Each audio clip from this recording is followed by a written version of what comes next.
ramène dans tes programmes de prière au nom de Jésus.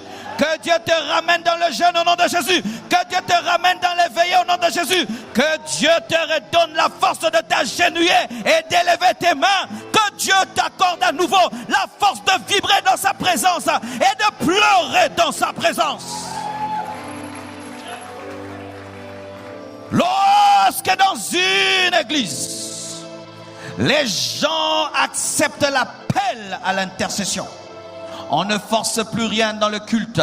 Le Saint-Esprit est libre et à l'aise et Dieu agit infiniment et abondamment au-delà de ce qu'on pense et on demande, parce qu'il y a des hommes qui ont demandé des choses. L'intercesseur est comme le souverain sacrificateur. Il se tient entre Dieu et les hommes. L'intercesseur, c'est un intermédiaire. L'intercesseur se tient entre Dieu et les hommes. Il est un pont.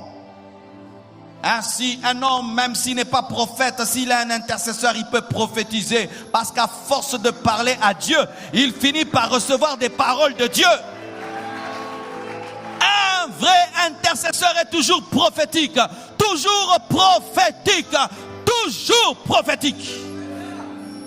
Il peut connaître le futur. Il peut maîtriser les choses. Il peut recevoir des révélations. Car lorsque tu te tiens devant Dieu pour un homme, Dieu te parlera de cet homme. Lorsque tu te tiens devant Dieu pour un peuple, Dieu te parlera de ce peuple. Si tu commences à bien prier pour le Congo, Dieu va te révéler ce qui va se passer en décembre. Si tu commences à bien prier pour le Congo, Dieu va te révéler ce qui va se passer en décembre. Mais Dieu ne te dit rien parce que tu ne pries pas. Sais-tu ce qui se passe dans votre maison? Tu sais pourquoi tu ne sais rien de ce qui se passe chez vous? Tu ne pries pas pour votre famille.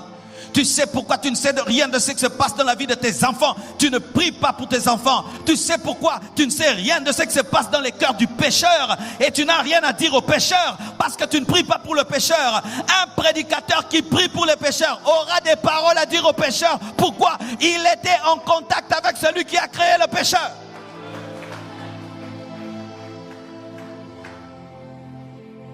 Revenez à la prière. Et lorsque je parle de la prière, je ne parle pas de ces prières-là pour se faire voir. Je parle d'une prière profonde, où tu ne pries pas pour qu'on te donne des titres, ou qu'on dise que tu es un grand homme de prière. Non, tu pries parce que tu aimes Dieu et tu aimes les hommes.